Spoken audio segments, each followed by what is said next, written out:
All right, diving in today, and we're tackling something that seems pretty basic on the surface, but gets really interesting when you look deeper. Communications, specifically in a management context. Yeah, it's one of those things everyone thinks they've got a handle on, right? But we've got some university-level course material here that shows just how complex it can be. Definitely. So we'll be pulling out the key ideas from these notes and, well, figuring out how they actually play out in the real world, making them practical. Exactly. Kind of a management communication 101, but with a bit more depth. So to kick things off, let's just get that basic definition down. What are we even talking about when we say communication in, like, a business setting? Well, the notes actually give us two ways to look at it. Oh, interesting. Okay, lay it on me. So the first one is pretty straightforward, I think. It's just the exchange of information, right? Yeah. Words, letters, symbols, even body language, it's all in there. Okay, makes sense. But you said there were two. Yeah. And the second one is where it gets a little more nuanced. It says communication is the exchange of, well, not just information, but ideas, facts, opinions, and understanding between people, of course. Ah, okay, so it's not just about sending the message, it's about it actually being received, like, correctly. Exactly. And leading to the intended result, which is often where things fall apart. For sure, for sure. Now, the notes also call communication this social process. What's that all about? Well, I think what they're getting at is that it requires interaction, right? It's not just a one-way street. It's got to be a two-way thing, a give and take. Ah, that back and forth, the feedback loop. Makes Yeah. sense. And it's also, as the material says, pervasive, meaning it's just everywhere in an organization. Oh, totally. You can't escape it. And it's continuous, ongoing. It never really stops. Plus, it's not just about the words themselves. There's so much more to it. Right. It's multidimensional. Think about, like, even a simple email. Sure, it's got information, but it's also got tone, subtext, and it Uh, can affect relationships in different ways. totally. A poorly worded email can snowball into a whole, like, interdepartmental conflict. Exactly. And it's multi-directional too. Like Yeah. a problem identified by, say, someone entry level could end up leading to a company-wide policy change. Oh, for sure. That bottom-up communication is super important. Yeah. Which brings us to why this is also crucial for managers, right? Absolutely. The notes really emphasize how much time managers spend communicating. It's a huge part of their job. Yeah, it's not just about telling people what to do, which is kind of the stereotype. Right. It's woven into every aspect of what they do. Like take planning, for example. Okay, yeah, how so? Well, you can't set effective goals and make a plan to achieve them if you haven't communicated those goals clearly to everyone involved. Makes sense. And what about decision making? How does that tie in? Well, effective decision-making relies on having all the information, Yeah. right? And that means people need to be comfortable sharing their perspectives openly. True, true.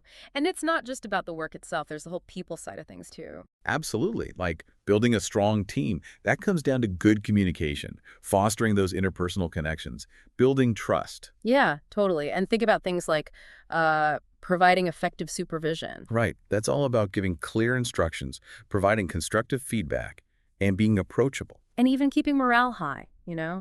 Recognizing people's achievements, addressing concerns, making them feel heard. All of that relies on good communication. Absolutely. And let's not forget about things like staffing, bringing in the right people. You need to clearly communicate roles and expectations to attract the best talent. Oh, for sure. For sure. And once they're on board, you have to coordinate different teams, make sure everyone's working together smoothly. Right. And that all boils down to clear and consistent communication between departments. And of course, there's the whole control aspect, making sure everything stays on track. Which means communicating performance standards, monitoring progress, providing feedback, and making adjustments as needed. Exactly. And it even affects the company's image, how the outside world perceives them. Oh, yeah, public relations, marketing, all that. Right.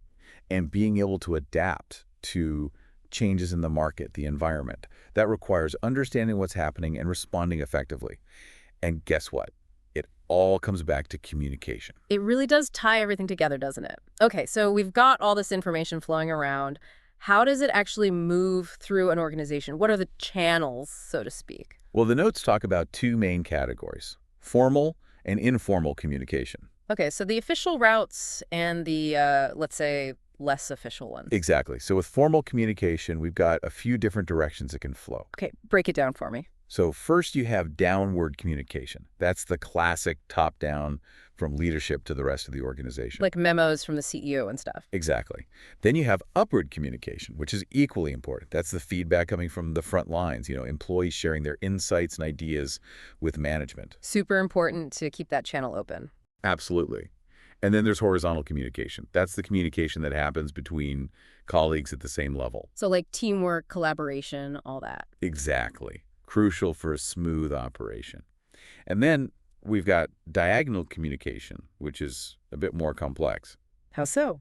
Well, it cuts across different levels and departments. So, like someone from marketing might need to communicate directly with someone in finance, even though they're not in the same reporting line. Makes sense. So that's all the formal stuff. What about the informal, the grapevine, as they call it? Ah, yes, the grapevine. Can't forget that one. That's the unofficial network, the rumors, the whispers, all that. And while it can be, super fast at spreading information, it's not always accurate. Right. Got to be careful with that one. So through all these channels, formal and informal, what are the actual methods managers use to communicate? Well, we've got the classic oral communication. That's your face-to-face meetings, presentations, even just quick chats in the hallway. Then there's the written stuff. Emails, reports, memos, things that leave a paper trail, so to speak. Right. Each has its place depending on the message and the context. And then there's one that often gets overlooked. Oh, you mean gestural communication? Bingo. The body language, the facial expressions, the tone of voice, it can really make or break a message. It's true. What you don't say could be just as powerful as what you do. And all of this whole complex web of communication, it all hinges on those core communication skills, right? Absolutely. The notes emphasize 4 key ones: speaking, listening, writing, and reading.